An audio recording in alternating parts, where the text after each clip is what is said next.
ঘোড়ার গাড়ি দুর্গম চরাঞ্চলের একমাত্র বাহন। তবে শহর থেকে যারা চরাঞ্চলে বেড়াতে যায় কিংবা নদীর পাড়ে ঘুরতে, তারা ঘোড়ার গাড়ি মানে যেন রাজত্ব হাতে পায়। তাই নয় শুধু, ঘোড়ার গাড়িতে পরিবহন করা হয় বিভিন্ন পণ্য। গাইবান্ধার ফুলছড়ি উপজেলার দুর্গম বালুচর রসুলপুর, সেই রসুলপুরে এসে দেখা গেল ঘোড়ার গাড়ি। আর এই ঘোড়ার গাড়ি চালাচ্ছেন হারুন ভাই, তিনি মূলত ঘোড়সওয়ার। আসলে ঘোড়ার গাড়ি কেন চরে ঘোড়ার গাড়ি কেন ব্যবহার করা হয়? বালুচরের জন্য আমাদের চরের মধ্যে ঘোড়া গাড়ি, মানে ঘোড়ার গাড়ি ছাড়া অন্য কোনো গাড়ি চলে না? Bus truck? না, বাস ট্রাক চলে না কেন? রাস্তাঘাট তো নাই। এই ঘোড়ার গাড়ি দিয়ে কি কি করেন? ঘোড়া গাড়ি দিয়ে মানুষ মালমাত্রা সারের বস্তা। আচ্ছা আচ্ছা। এই যে যখন নদীতে পানি থাকে না, চর জেগে ওঠে, তখনই ঘোড়ার গাড়ি ব্যবহার করেন।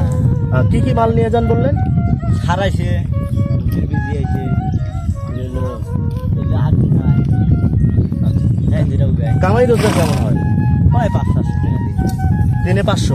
আর ঘোড়ার খরচ? ঘোড়া খরচ তো 200 যায়। ঘোড়াকে কি কি খাওয়ান? গুড়িয়ে ভুসি, ভাত। আচ্ছা, এই খায়। মানুষ যায় না ঘোড়ার গাড়িতে? যায়। মানুষের খরচ কত নেয়? মানুষের খরচ জায়গা দূরে দিতে গিয়ে। আচ্ছা, কত টাকা কত পর্যন্ত নেন? সামনে হয় রেট কম, দূরে রেট বেশি। আচ্ছা। আর মাল পরিবহনের ক্ষেত্রে সারের বস্তা কত করে নেন? 50 টাকা পিস। এক পিস 50 টাকা, তা তো অনেক টাকা। এক গাড়িতে কয়টা সারের বস্তা? 8টা আছে, 6টা আছে। 8টা, তাহলে 400 টাকা একবার নিয়ে আসলে। তাহলে তো দিনে তো 2-3 হাজার টাকা হয়ে যায়। না, অত সারাই না। আচ্ছা, 1-3 মাইলে 2-3 মাইলে দিন শেষ।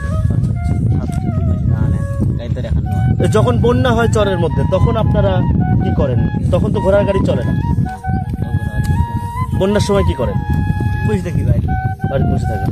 আপনাদের ইনকাম শুধু এই সময়টা? এরকম কতগুলো ঘোড়ার গাড়ি আছে? আছে 50-60টা এই চরেই? 60টা?